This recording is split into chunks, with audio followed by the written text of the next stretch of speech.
Assalamualaikum warahmatullahi wabarakatuh. Saya lagi Waalaikumsalam senang warahmatullahi banget di sini bisa sharing sama-sama, terus ketemu juga sama Ibu Rizky Tri. Terakhir kita ketemu waktu syuting Ibu Pintar ya, Bu? Iya, betul. Betul, Bunda Fas. Ya, jadi sebenarnya awalnya waktu masa pandemi ini ada ya gitu, itu sesuatu hal yang sebenarnya membuat kita orang tua tuh pasti semuanya syok sih ya gitu. Kita harus mengalami yang namanya anak-anak yang belajar di rumah dan menghadapi banyak pertanyaan-pertanyaan dari anak-anak kita gitu loh. Karena mereka kan pasti nggak ngerti ya, apalagi Fas ini kan masih usia 8 tahun dan ini sesuatu hal yang memberitahu kepada anak kita tuh nggak mudah ya di usia 8 tahun ini gitu. Dan akhirnya awal-awalnya sih pertama kali aku pikir tuh kayak aduh ngasih taunya gimana ya. Si Fas tuh mikir, Mami kita libur panjang ya gitu, kita di rumah aja kok, aku nggak sekolah-sekolah gitu. Terus aku bilang enggak abang itu nggak libur panjang, abang itu sekarang kita tuh lagi ada pandemi, ada wabah itu apa sih Mami, dia pasti nanya. Terus akhirnya aku harus menjelaskan dengan cara supaya anak-anak itu bisa memahami dengan caranya gitu. Jadi kayak aku bilang bahwa wabah tuh kayak misalkan abang itu dicubit, kalau dicubit sakit nggak bang? Sakit Mami. Nah itu yang namanya corona, itu lagi kalau seandainya abang kena itu bisa nyubit semua seluruh badan abang. Lebih sakit nggak? Wah sakit banget Mami, abang mau kena itu nggak? Enggak. Nah makanya sekarang abangnya itu sekarang lagi sekolah di rumah. Terus aku gimana? Aku kan juga kangen miss aku. Dia selalu ngomong gitu, aku kangen miss gitu. Tapi akhirnya aku mencoba memberikan dia semangat sih bahwa nanti kita akan ketemu sama Miss di waktu yang tepat di saat corona ini sudah pulang. Aku bilang kayak gitu. Nanti dia pergi. Aku bilang terus perginya kapan? Perginya nanti. Nah, nanti akan pergi. Nanti akan dikasih tahu sama Miss-nya. Aku bilang kayak gitu kapan perginya. Jadi abang bisa sekolah. Dia kangen pakai baju seragam.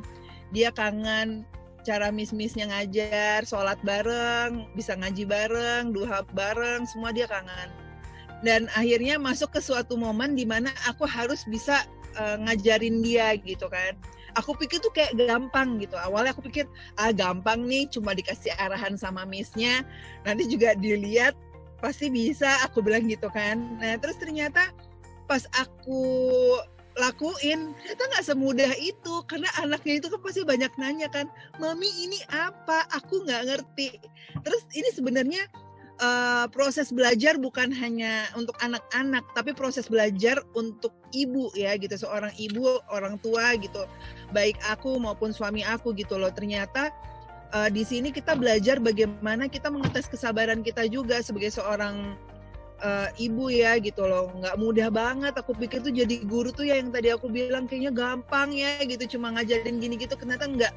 Ini aku baru istilahnya menangani satu sifat anak. Bayangin kan semua guru itu harus satu kelas dengan berbagai macam sifat yang harus ditanganin sama guru. Itu luar biasa banget. Dan akhirnya di situ aku ngalamin awal-awal yang ini sih, awal-awal yang sulit ya gitu, awal-awal yang sulit sempat mikir gila nih, aduh gimana ya, setiap hari harus mengalami tugas-tugas baru, dan itu tugasnya kan memang ternyata nggak 1-2 ya, walaupun alhamdulillah dari pihak sekolah memberikan keringanannya tuh diberikan waktu, batasan waktu gitu. Walaupun tetap disiplinnya tidak boleh dihilangkan gitu, sekolah selalu memberikan penerapan itu. Dan akhirnya aku mencoba, pastinya orang tua semua mengalami seperti yang aku alami, yaitu proses di mana mereka sempat ada stres juga ya, karena kita harus isolasi diri di rumah. Apalagi kebetulan aku tidak hanya sebagai ibu rumah tangga, tapi aku juga kerja juga, jadinya harus bisa menangani anak juga di jam yang tertentu. Ternyata ada di jam-jam yang memang nggak bisa digeser gitu, kita benar-benar harus ngikutin aturan yang ada dari sekolah gitu, dimana jam-jam misalkan lagi kalau sekolah dari jam segini sampai jam segini, terus materinya itu biasanya pagi-pagi dikasih tahu, maupun dari by video ataupun dari misalkan foto atau apa. Biasanya kalau praktik itu kita juga dikasih tahu melalui video, jadi seolah-olah miss-nya itu anak-anak ketemu dengan miss. gitu loh, bertatap muka dengan miss-nya gitu. Kayak dia bisa melihat kayak misalkan miss-nya itu menyapa mereka. Terus akhirnya mereka terobati juga ya, dan ternyata itu efeknya luar biasa sekali buat anak gitu. Ternyata dia kayak merasa sekolah walaupun di rumah. Awal-awal nggak terbiasa, kesini-sini kita udah mengalami beberapa bulan ini kan Pak Romi ya gitu loh. Ini bukan suatu hal yang mudah bagi kita semua. Pandemi ini memang mengefek ke semua profesi gitu loh, termasuk juga saya, walaupun saya tetap akhirnya harus syuting di rumah gitu loh, membagi waktu antara syuting yang tetap harus setiap reguler di stasiun TV yang harus saya kerjakan, dan juga di luar sekarang apalagi kita sudah menghadapi new normal ini gitu.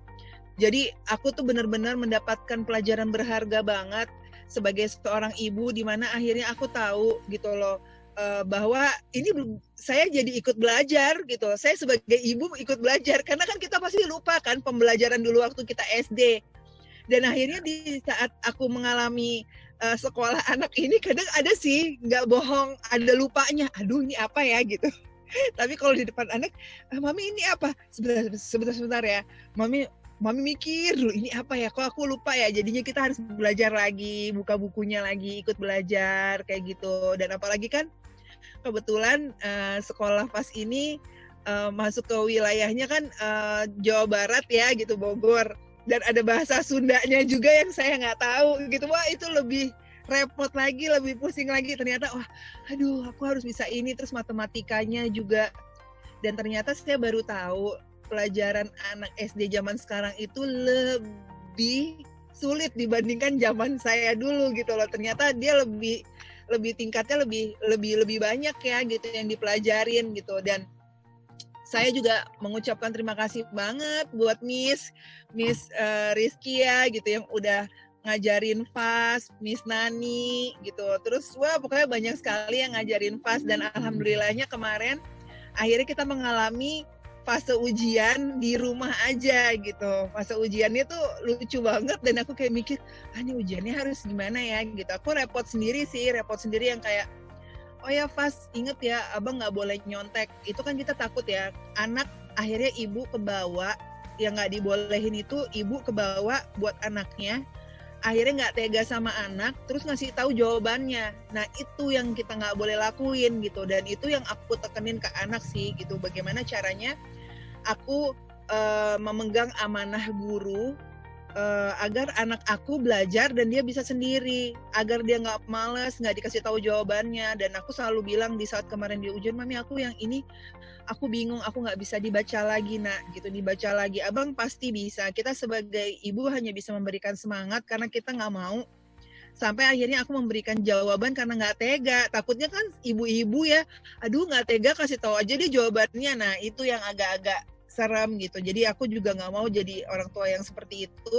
Aku mencoba agar anakku tetap menjadi anak yang insya Allah cerdas gitu, dan aku mengarahkan apa yang tugas-tugas yang Miss kasih, dan akhirnya alhamdulillah kemarin ya Miss udah pembagian rapotnya juga hasilnya alhamdulillah bagus, pas bisa gitu. Dan itu aku selalu tanya sih, pas bisa nggak, pas kesulitan di mana, pas salahnya di mana gitu. Misalkan pas memang kadang akhirnya aku tahu bahwa Fas tuh ternyata anak umur 8 tahun tuh kesabarannya kadang-kadang nggak sabar. Aku pikir tuh cuma orang dewasa aja yang nggak sabar, ternyata anak kecil juga nggak sabar. Aku nggak bisa ini, aku nggak mau yang ini.